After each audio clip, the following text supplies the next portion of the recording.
할렐루야. 예. 오늘은 사순절 46일 가운데 우리가 사순절 기간은 40일 기간으로 지키고 있습니다. 그래서 이 사순절 기간에는 6번의 주일이 포함되어져 있게 되는데 마지막 6번째 주일은 종려주일로 우리가 부르게 됩니다. 그리고 이제 부활주일을 우리가 맞이하게 되는데요. 바로 그 6번의 주일 가운데 첫 번째 맞는 주일이 오늘 사순절 첫 주일 우리가 드리는 이 예배의 시간입니다. 제가 칼럼이라기보다는 새벽마다 여러분들에게 보내드리는 말씀 그 가운데 사순절과 관련된 의미 있는 내용을 간단하게 보내드렸습니다마는 이 46일간의 사순절 주일이 포함되어져 있는 전체 46일간의 기간 동안에 우리가 주일을 다 빼고 나면 이제 40일의 사순절 기간을 우리가 보내게 되는데 이 사순절을 40일이라고 하는 이 단어가 갖는 의미가 상당히 우리에게 주는 의미가 큽니다. 40일이 갖는 성경에서의 그 의미를 간단하게 살펴보게 되면 첫 번째는 노아가 방주를 만들고 이제 노아 가족을 비롯해서 이 땅에 있는 모든 암수 수생물들을 이제 방주에 싣고 하나님의 종말적 징벌이 내리게 되는데 그 바로 종말적 징벌이라고 하는 것은 홍수가 나게 되는 것이죠. 그런데 이 홍수가 나게 되는데 며칠간 비가 퍼붓는가 하니까 약 40일간 비를 퍼붓게 됩니다. 그래서 40일간 주야로 비를 이 땅에 퍼부었고 그리고 그 40일 동안 노아의 가족과 그리고 그 안에 있는 모든 수생물들은 그 홍수 가운데 40일간 표류를 하게 됩니다. 그래서 40일간의 그 주야로 쏟아졌던 그 비가 끝났을 때 비로소 이제 노아 가족들이 하나님의 그 징벌을 피해서 온전한 구원을 받는 그런 사건이 창세기 6장에 보면 나오고 있는데 이때에 밤낮 주야로 이 땅에 쏟아졌던 그 비가 41일 동안 하나님의 징벌에 그런 비가 쏟아졌던 때가 기간이 바로 40일이라고 하는 의미를 갖고 있습니다. 두 번째는 이스라엘 백성들이 이집트에서 탈출을 하여 하나님의 약속의 땅 가나안 땅으로 들어가기까지 40년이라고 하는 시간, 세월이 흐르게 됩니다. 40일이 아니라 40년이지만 이 40이라고 하는 이 단어가 갖고 있는 의미가 고스란히 광야 40년 기간 동안에 이스라엘 백성들에게 고스란히 그 의미가 전달되어졌던 출애굽 사건인데요. 이때 역시 40이 갖는 의미는 노아 방주 사건을 통해서 보여준 밤낮 주야로 내린 40일간의 홍수비 그 의미가 갖는 것과 그 같은 맥락을 갖고 있습니다. 그리고 이제 신약에 와서 이 40이라고 하는 이 단어는 이 기간은 우리 예수님께서 오늘 본문에 보시는 것처럼 주님이 이 땅에 오셔서 주의 본격적인 공생애를 시작하기 전에 이제 광야로 들어가셔서 40일간의 금식의 기도를 하게 됩니다. 이 40일간의 금식의 기도를 하는 그 시간 결코 우리의 육신적 관점에서 본다면 결코 행복한 시간은 아닙니다. 이 세상 사람들의 관점에 보아서도 마찬가지입니다. 누가 그 척박한 광야에 가서 40일 동안 금식을 하며 살고 싶어하는 사람이 어디 있겠습니까? 따라서 성경에서 말하고 있는 이 40이라고 하는 이 숫자는 노아방주의 밤낮주야로 흘러내린 40주야의 비, 그 다음에 두 번째는 하나님의 백성들이 광야에서 보낸 40년의 광야 생활, 그리고 우리 예수님이 광야로 들어가셔서 40일 동안 금식 기도를 하셨던 그 기간과 이 40일이라고 하는 단어는 같은 맥락을 가지고 있습니다. 이러한 관점에서 오늘 본문을 통해서 우리 주님이 광야에서 보낸 이 40일의 기간, 그리고 그 40일 기간 동안 사탄의 세 번의 시험을 받으시고, 그리고 세 번의 시험을 이겨내신 이 놀라운 광야 금식 40일의 예수님의 이 사건을 통해서 사순절 첫 주일 세상의 광야에 서라라고 하는 제목으로 예비되고 준비된 하나님의 은혜와 축복을 함께 나누고자 합니다. 사실 오늘 본문에 나와 있는 예수님의 이 광야 40일의 금식 이 사건은 예수님 스스로 광야로 들어가신 것이 아니라 주의 성령께서 우리 예수님을 이끌고 광야로 데려갔다라고 하는 것입니다.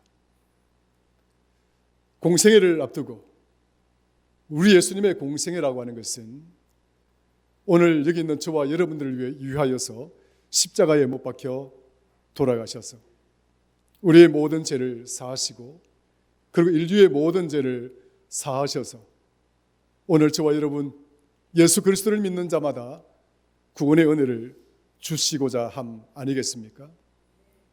이 엄청난 구원의 사역, 이 엄청난 구속의 사역을 앞두고 하나님은 성령을 통해서 육신의 몸을 입고 오신 예수님을 광야로 데려가십니다. 그 광야 생활 동안에 마실 것, 먹을 것 아니하시고 밤낮 주야로 기도의 시간들을 보내게 되는데, 생각해보면 정말 아찔한 그런 상황들이죠. 제 주변에 동료나 선배들 중에 40일 금식 기도를 하신 분들이 꽤 있습니다. 꽤 있는데 굉장히 중요한 결단을 앞두고 보통 우리 목사들이 그런 결단을 하게 되는 경우가 있지요. 그런데 그런 어떤 기도를 하고 있는 그 현장에 격려하고 힘을 더하기 위해서 한번 찾아가 보면 정말 두 눈 뜨고 바라보지 못할 정도로 정말 그 육신이 겪는 아픔과 그 고통 이루 말할 수가 없습니다. 그 어떤 분들은 40일 금식 기도를 끝나고 난 다음에 결국 죽으시는 분들도 계시고, 또 그리고 40일 금식 기도를 끝난 이후에 몸이 극도로 약해져서 건강을 잃어버리는 분들도 계십니다. 그러니까 40일 이 금식 기도를 한다는 것은 어떤 의미에서 보면 목숨을 건 시간이다, 이렇게 볼 수가 있는 것이죠. 그러니까 우리 예수님은 공생애를 앞두고 목숨을 건 시간을 보내게 되는데, 이 목숨을 건 이 영적 전쟁을 위해서 하나님은 성령을 통해서 주님을 광야로 이끌어 가셨다라고 하는 것입니다. 우리가 와일드니스라고 하는 이 광야라고 하는 단어, 사실 광야 자체가 우리가 그 단어를 접할 때에 첫 느낌이라고 하는 것은 참 메마르고 황량하고 척박한 곳이다. 광야라는 곳에 어떤 생물이 살겠는가? 광야는 말 그대로, 단어 그대로 정말 척박하기 이를 데 없고 황량하기 이를 데 없는 곳이다. 우리는 그렇게 쉽게 생각을 합니다. 그리고 또 어떤 누구도 이 광야, 이 척박하고 황량한 곳에 가서 살고 싶어하는 분들도 없습니다. 또 그렇게 생각해서 광야로 들어가시는 분들도 거의 드뭅니다. 왜냐하면 이 광야는 우리가 세상적인 관점에서 생각을 해보면 결핍 그 자체가 광야입니다. 광야에서는 우리가 얻을 것이 거의 없습니다. 광야에서는 물도 구하기도 힘들고 음식 구하기는 더더욱 힘든 것입니다. 광야에서 여러분들이 자동차를 구하겠습니까? 광야에서 여러분들이 안락하게 살아가고 계시는 아파트를 구하겠습니까? 그러니까 광야라고 하는 그 자체는 결핍이다. 바로 그 자체인 것입니다. 비어있는, 우리가 이 세상 가운데서 소유하고자 하는 그 어떤 것도 갖고 있지 않는 것이 광야인 것입니다. 그래서 우리는 광야라고 하는 이 단어를 접하게 되면 광야는 이런 곳이구나 하는 생각과 이미지를 갖게 되는 것이죠. 따라서 광야에 머문다는 것, 그 광야에서 살아간다는 것은 결국 우리의 육신이 감당하기가 쉽지가 않고, 우리 육신이 감당하기가 쉽지 않다는 것은 곧 고통이고 고난이고 시련이다, 이렇게 말할 수가 있습니다. 그러므로 하나님께서 성령을 통하여 우리 주님을 광야로 데려갔다는 것은 고난의 자리로 데려간 것이고, 고통의 자리로 데려간 것이고, 시련의 자리로 데려간 것이고, 결핍 그 자체라고 하는 아무것도 채울 수 없는, 아무것도 욕망할 수 없는, 아무것도 가질 수 없는 허망한 그런 자리로 이끌어 가셨다라고 하는 것을 의미합니다. 광야는 이런 어떤 단어적인 의미를 갖고 있는 것이죠. 이러한 단어의 의미를 우리가 생각을 하면서 오늘 본문에서 하나님이 성령을 통하여 우리 주님을 광야로 데려가신 이 사건에 세 가지의 큰 의미가 있다라고 가르쳐주고 있습니다. 첫 번째는 이 광야는 세상의 가치와 하나님의 가치가 충돌하는 곳이다. 한번 따라 하십시다. 세상의 가치와 하나님의 가치가 충돌하는 곳이다. 네. 이 광야는 세상의 가치와 하나님의 가치가 충돌하는 곳입니다. 세상 사람들이 추구하고 세상 사람들이 붙들고자 하고 하는 그 모든 가치는 이 광야에는 없습니다. 세상 사람들은 광야가 품고 있는 그런 가치들은 세상 사람들은 다 버리기를 원하고, 광야가 가지고 있는 그 가치의 의미에 붙들려지기를 원치 않습니다. 그곳에서는 아무것도 욕망할 수 있는 것이 없기 때문에 그렇습니다. 허망하고 황량하고 척박하기 이를 때 없기 때문입니다. 여러분들이 광야에서 뭘 얻겠습니까? 여러분들이 광야에서 무엇을 구하겠습니까?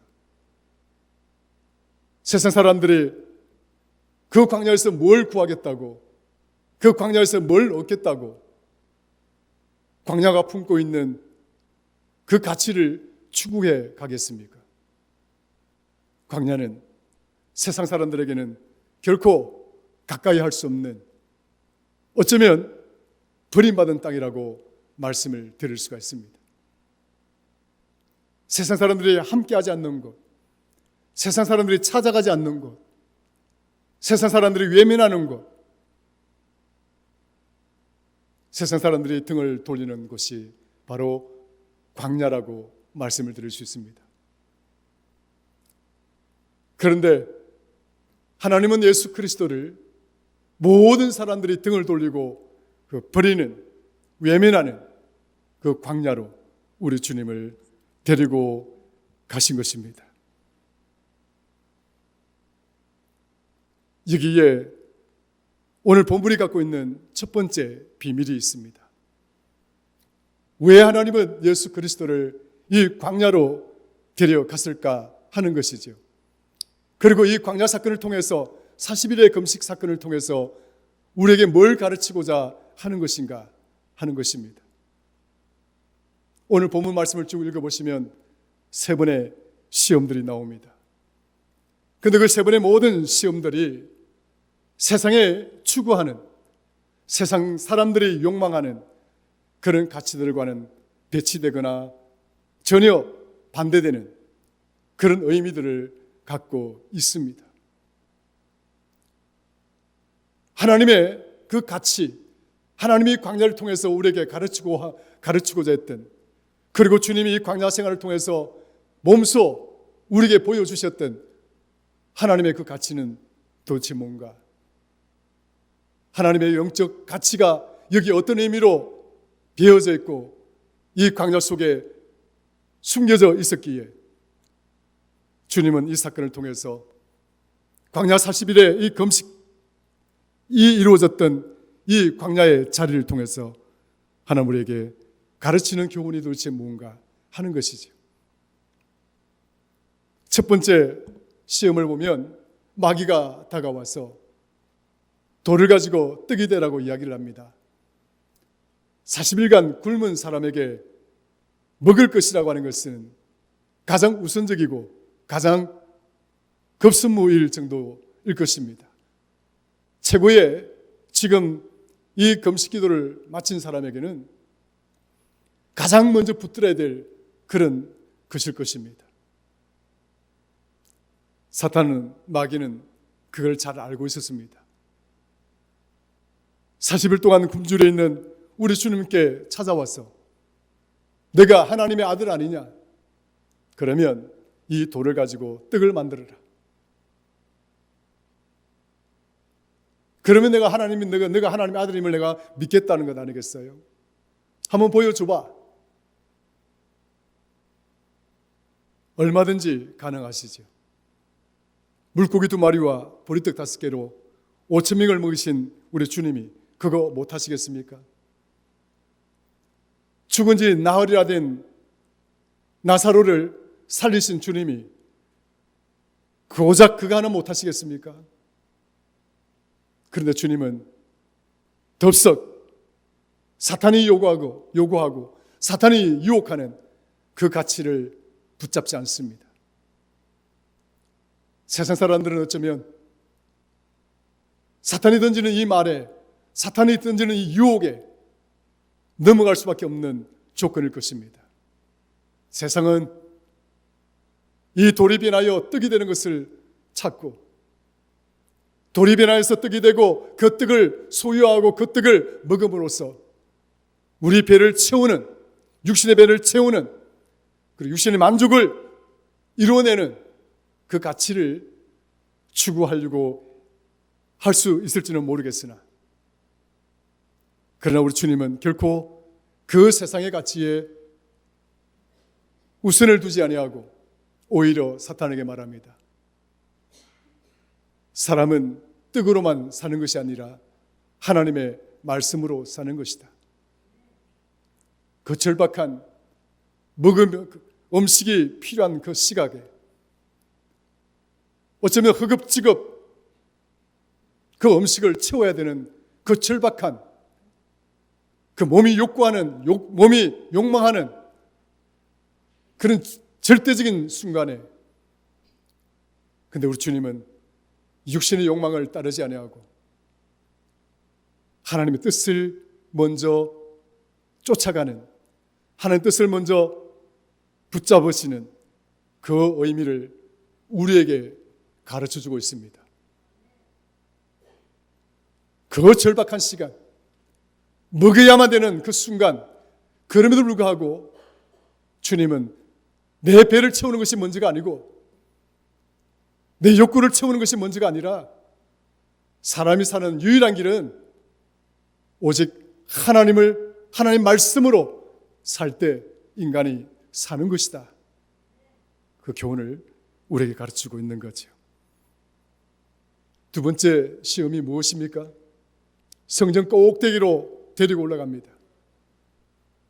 여러분, 성전 꼭대기가 어떤 의미를 갖습니까? 성전은 하나님의 집입니다. 하나님의 집은 하나님이 거하는 곳이고 하나님이 임재하는 곳입니다. 그 하나님의 집 꼭대기에 올라가서 그 꼭대기를 바라보고 있는 세상 모든 사람들의 주목과 스포트라이트를 받게 만들고 사람들의 칭송과 사람들의 환호와 그 속에서 주인공이 된 그 자리, 얼마나 오만하고 얼마나 교만한 것인가를 이 두 번째 시험을 통해서 보여주고 있습니다. 하나님의 집 꼭대기로 데려 올라갔어요. 하나님을 짓밟고 쓴 그 집 위에서 세상으로 하여금 그를 주목하게 만들고 세상의 영웅이 되게 만들고 하나님 없는 가치를 추구하도록 이끌었던 마귀의 유혹을, 사탄의 유혹을 우리 주님은 단호하게 거부합니다. 오늘 본문 보시면 사탄은 주님이 이렇게 말합니다. 또 기록되었을 때 주 너의 하나님을 시험하지 말라. 하나님을 시험하지 말라. 성전의 꼭대기에서 너가 뛰어내리고 너 하나님이 붙들어주면 내가 너를 하나님 아들이라 내가 믿어주마. 너는 그런 유혹을 하는지 모르겠으나 나를 그렇게 시험하지 마라. 하나님은 절대적으로 우리가 순복해야 될 뿐이고 우리는 그분께 절대적으로 그분을 경배해야 될 뿐이고 그분을 발 아래 깔고 그 위에 서서 세상의 주목을 받으며 주인공이 되고 세상은 그런 가치를 추구하는지 모르겠으나 나는 결코 그럴 수 없음을 우리에게 가르쳐주고 있는 것이죠. 사랑하는 성도 여러분, 세상의 가치와 하나님의 가치가 지금 충돌하고 있습니다. 그러나 우리 주님은 이 두 번째의 충돌에서도 넉넉하게 승리하는 것을 볼 수가 있습니다. 따라하십시다. 너의 하나님을 시험하지 말라. 할렐루야. 우리는 온전히 그분을 순복하고 그분을 경배하는 하나님의 거룩한 성도인 줄로 믿습니다. 하나님이 없는 자리, 자신을 높이는 자리, 그곳에 가서 오만하거나 교만한 자가 되어서는 안 된다라고 가르치고 있는 것이죠. 세 번째는 저 높은 산등수에 올라가서 세상을 보여줍니다. 그 세상을 보여주면서 이 세상 천하만국을 너에게 주고 그 영광을 너에게 주겠노라. 최고의 권력과 최고의 권세를 너에게 줄 테니까 그 산 꼭대기 정상에서 아무도 보지 않는 그 자리에서 나에게 절을 하라. 그러면 나는 너에게 모든 것을 주겠노라. 한번 눈을 감으면 되는 거지요. 그렇지 않습니까? 지금의 이 대한민국 정치 상황을 보면 여러분이 권력을 쟁취하기 위해서 얼마나 치열하게 저들이 싸우고 있습니까? 국민은 안중에 없는 거죠. 지금의 대한민국 이 정치인들 중에 누가 국민을 정말 생각하고 있습니까?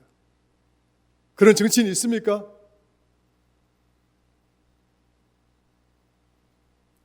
자신의 욕망을 채우고 자신의 야욕을 채우고 자신의 권세욕을 채우기 위해서 한 번 눈 감는 거야.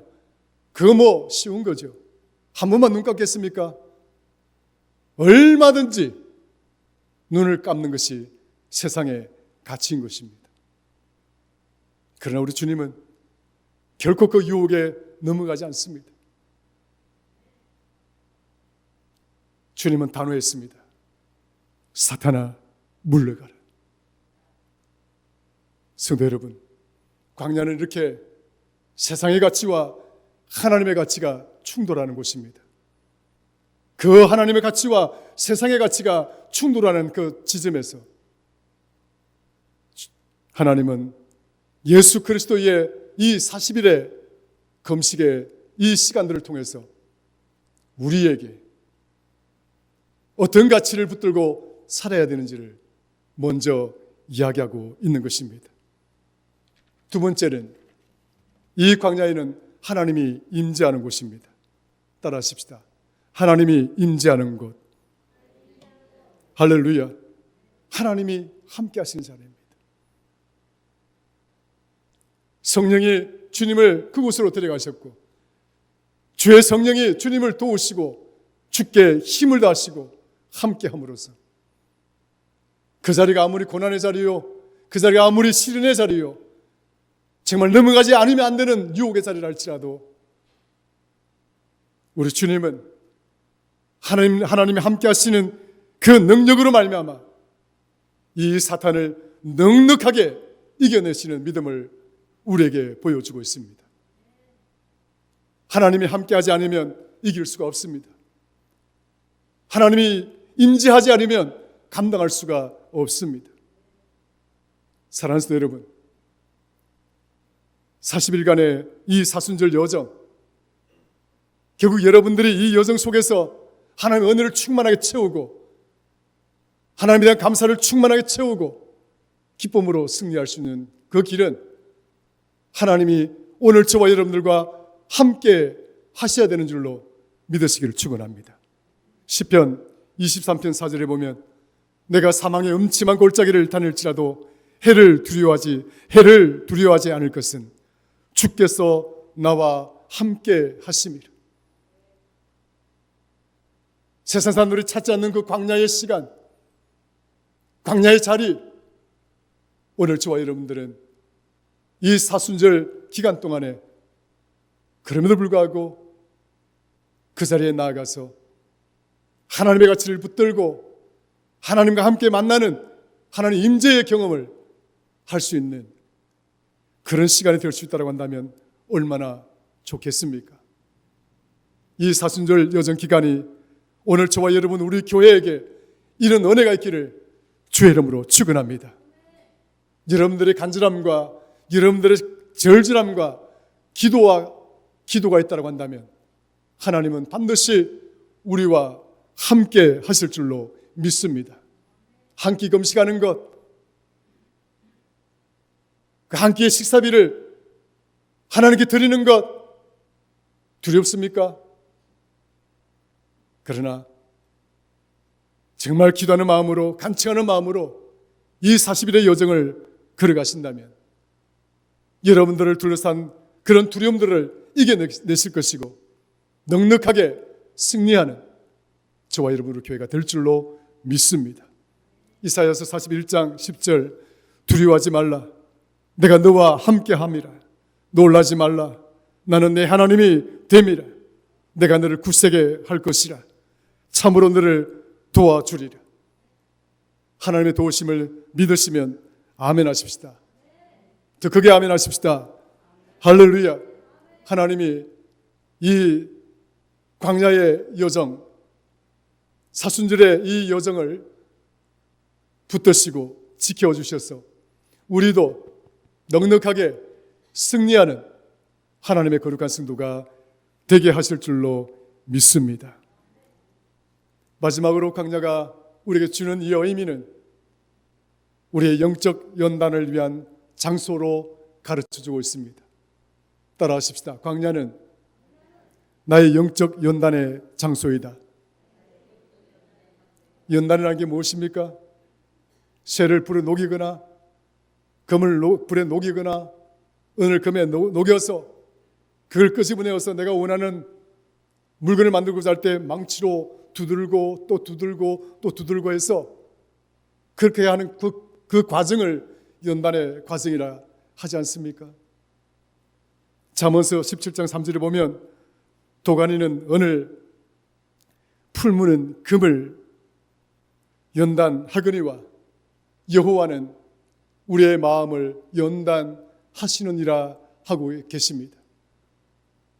금을 연단하기 위해서 풀무에 넣어야 되고, 은을 연단하기 위해서 도가니에 넣어서 불로 끓여야 되겠지만, 그러나 하나님은 오늘 저와 여러분들의 마음을 연단하신다라고 하고 계십니다. 어디에서 우리가 연단을 받을까요? 누가 나를 망치로 두드려서 문화 모습을 없애고 정금처럼 나를 뽑아낼 거라 생각됩니까? 우리 주님이 서셨던 그 광야의 자리가 오늘 우리의 자리가 되어진다라고 한다면 하나님은 정말 우리를 정금처럼 뽑아내어 주실 줄로 믿습니다. 사순절의 여정이 끝나는 그 마지막 그 시간 그 자리에 하나님은 정말 우리를 정금처럼 뽑아낸 그 모습으로 다시 한번 하나님의 큰 기쁨의 성도, 하나님께 영광이 되는 성도로 하나님 앞에 세워 주실 줄로 믿습니다. 욥기서 23장 10절, 내가 가는 길을 그가 아시나니 그가 나를 단련하신 후에는 내가 순금같이 되어 나오리라. 할렐루야. 사순절의 여정은 어쩌면 우리 주님이 서신 광야의 자리일 것입니다. 주님이 광야의 그 자리에서 40일의 시간을 보낸 것, 바로 그 의미가 이 사순절 40일 속에 스며들어 있다는 사실을 꼭 기억하시기를 바랍니다. 믿음으로 사순절을 승리하십시다. 마지막 한 가지 명언을 들려주고 저는 말씀을 마치고자 합니다. 헤르만 헤세라고 하는 대문호가 있습니다. 그는 독일 문학가입니다. 1877년에 태어나서 1962년도에 돌아가신 분입니다. 그는 1943년도 더 글래스 비드 게임이라고 하는 유리알 유희라고 하는 이 책으로 노벨 문학상을 타신 분입니다. 그의 작품 중에 유명한 작품이 하나 있는데 데미안이라고 있습니다. 아주 고전적인 책이죠. 1919년도에 출판이 되어졌습니다. 그런데 그는 데미안에서 아주 명언을 하나 남겨주고 있습니다. 어떤 말을 남겨주고 있느냐? 데미안에는 두 주인공이 등장하고 있는데 막스 데미안과 에밀 싱클레어라고 하는 분입니다. 이 두 캐릭터, 두 주인공을 통해서 그 대화 속에 이런 이야기를 합니다. 새는 알에서 나오려고 투쟁을 한다. 알은 세계이다. 태어나려고 하는 자는 하나의 세계를 파괴하지 않으면 안 된다. 고난과 고통과 시련을 겪으면서 세상의 가치로 무장되어져 있는 세상의 세계 속에 그 가치의 세계 속에 갇혀 있는 우리들의 이 모습들, 이것을 깨뜨리지 않으면 우리는 새로운 존재로 새로운 피조물로 태어날 수가 없을 것입니다. 사순절 기간 동안 다시 한번 하나님께 새롭게 쓰고 하나님께서 기뻐하시는 새로운 피조물로 거듭나는 그런 복된 축복의 시간이 되셔서 올해 사순절은 저와 여러분들에게 정말 큰 의미가 있고 기쁨이 되는 축복의 시간이 되기를 주의 이름으로 축원합니다. 하나님 아버지 고맙고 감사합니다. 오늘은 사순절 첫째 주일입니다.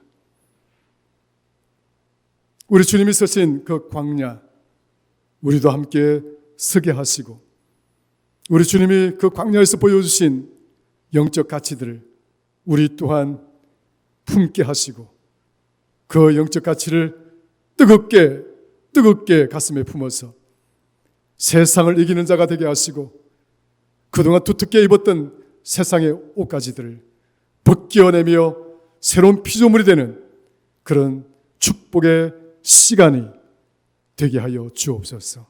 예수님의 이름으로 기도드리옵나이다. 아멘.